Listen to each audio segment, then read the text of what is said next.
politics isn't just propaganda. Sometimes it becomes magic, sometimes it becomes a curse, and sometimes it changes reality. In 2024, I started working as an event coordinator for Trump's campaign. Big rallies, thousands of attendees, media coverage. But my real job was different. You'll organize special events, the campaign manager said. VIP donors, private meetings, exclusive events. The money was good, NDA was signed, and none of us knew what those special events really were. First day I went to Mar-a-Lago. Big, flashy, but it had a strange atmosphere. Too many mirrors, too much gold plating, too many eyes, portraits, sculptures, decorations. Everything seemed to be watching you. My first meeting was with Trump. Normal energy, talkative, confident. But something was different. While talking, he would sometimes stop, look up in the air, like he was listening to someone. VIP events have special protocol, he said. Guest list, very exclusive, only top-level donors. What kind of events? Dinner parties, private speeches, and other things. Other things? He smiled, but something gleamed in his eyes. You'll see. The first VIP dinner party was a week later. Looking at the guest list, there were familiar names. Wealthy business people, media moguls, former politicians. But strange thing was, they all had the same empty expression in their eyes. We organized the event in Mar-a-Lago's basement, a section I'd never seen. Long corridors, dim lighting, ancient symbols on the walls. During the dinner party, I started noticing strange things. Guests didn't talk while eating. Only Trump spoke. They listened. But their way of listening wasn't normal, like they were under hypnosis. And Trump's speech wasn't a normal campaign speech. Power flows through those who understand, he was saying. Ancient knowledge, old ways. New world needs old methods. Guests nodded their heads with robotic movements. Then Trump stood up, raised his hand, and said something strange. It wasn't English, it wasn't any language, but the guests understood because they all repeated it together. After that night, I started getting curious. What was really happening in these VIP meetings? One night, I stayed late at Mar-a-Lago. Most security had left. I decided to go down to the basement. The stairs went very deep. This wasn't a normal basement. It was like an underground facility. At the end of the corridor was a big door, same ancient symbols on it, and sounds were coming from inside. I approached the door, listened. Trump's voice. They're ready for the next phase. Another voice, older, deeper.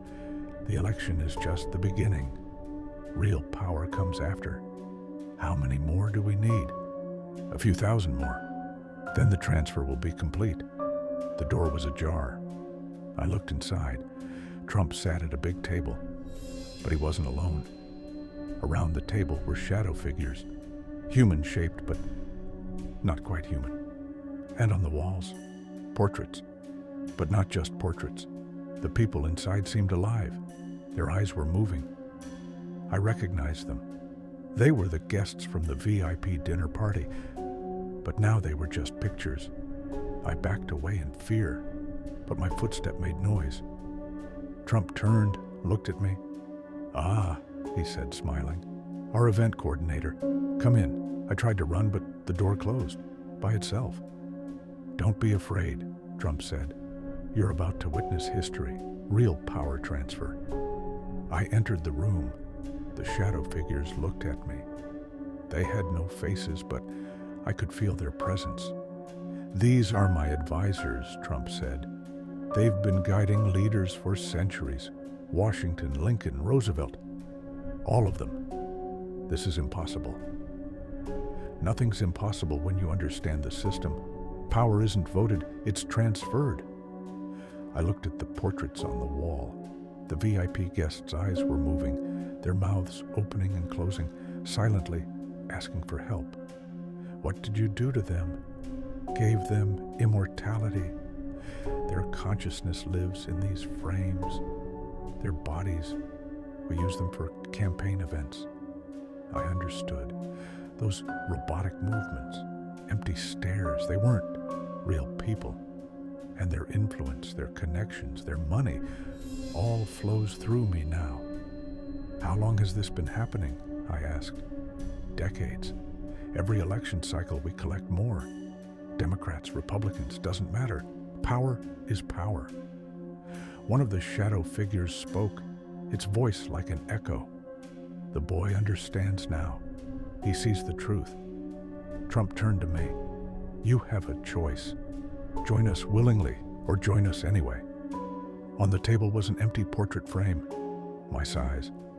Your body will continue working better than before. No fatigue, no doubts, no conscience. Perfect employee. And my soul will live forever in the gallery, watching history unfold. I saw him smile more, but in his eyes, Trump wasn't there. Something else was. Much older, much darker. I need time to think, I said. Time is luxury we don't have. Election is soon. But then an alarm went off. Security alarm. Sir, a voice said from the intercom, FBI at the gates. Trump frowned. They shouldn't be here yet. When the door opened as Trump left, I ran through the corridor, up the stairs to the main floor. FBI agents were entering, but I noticed something strange. They also had empty stares. Everything under control, sir, the lead agent said to Trump. Trump smiled. Good. Phase 2 activated. I understood. The FBI was under his control too. That night, I escaped from Mar-a-Lago. When I got home, I started researching. What I found on the internet scared me more. Missing persons reports, high-profile business people, politicians, celebrities. All had disappeared in recent years, and all after having meetings with Trump. Their social media accounts were still active, but posts seemed robotic, same tones, same messages. One former Mar-a-Lago housekeeper told me, that place ain't right. People go in, but they don't come out the same, if they come out at all. 3 days later, the phone rang. Where are you? It was Trump's voice. I quit. Nobody quits. You signed contract. I checked my email. There was a contract, signed, but I didn't remember signing it. At the bottom, sole binding agreement. No termination clause. You can't run. We always find our people. That night, strange things started happening at home. Mirrors fogging up, cold air currents, shadows moving. In my dreams, I saw Mar-a-Lago's basement, the empty portrait frame waiting for me. I went back to the campaign office. No other choice. Trump was waiting for me. Welcome back. What do you really want? America, then the world. Old powers need new vessels. Democracy is perfect cover. We went down to the basement. The portrait frame was ready. Just step into the light, Trump said. No pain. Just transition. I stood in front of the frame. Inside was swirling light. Hypnotic. Beautiful. I took one step, then stopped. No. Trump's face changed. The human mask had fallen. Underneath was something ancient and terrible. You don't have choice. Everyone has choice. That's what democracy means. The trapped souls in the portraits moved, supporting my chance. Break the frames, they whispered. I grabbed a hammer, struck the first portrait. Glass shattered. The soul inside was freed, rising as golden light. Stop, Trump screamed, but it was too late. I started breaking all the portraits. With each broken frame, a soul was freed. When I broke the last frame, the entire basement began to collapse. Real FBI agents found me in the basement. Trump was gone. Shadow figures, too. What happened here? They asked. I don't know. I just broke some old frames. Media reported a gas leak explosion at Mar-a-Lago. Trump's campaign was postponed due to technical difficulties. VIP guests were found alive, but none remembered what happened. They just knew they were free. Now, I work a different job, stay away from politics. But sometimes I see Trump on TV, doing interviews, holding rallies, and I see something familiar in his eyes. Like they're still there, shadow figures, waiting. Because ancient powers never really die.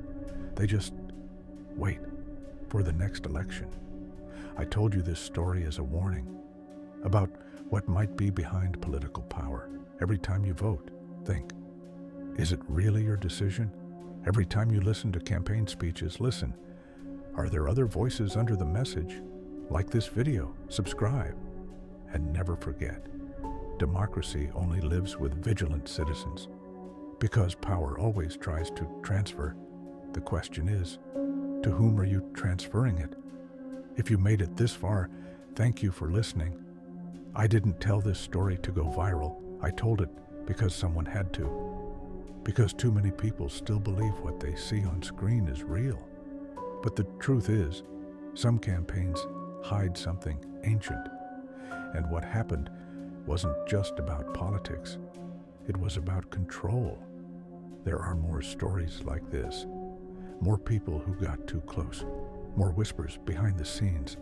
So, if you felt something while listening, somewhere in your chest, your gut, your spine, don't ignore it. Like this video. Subscribe for more. And whatever you do, don't stare too long into the campaign posters. You never know who's looking back.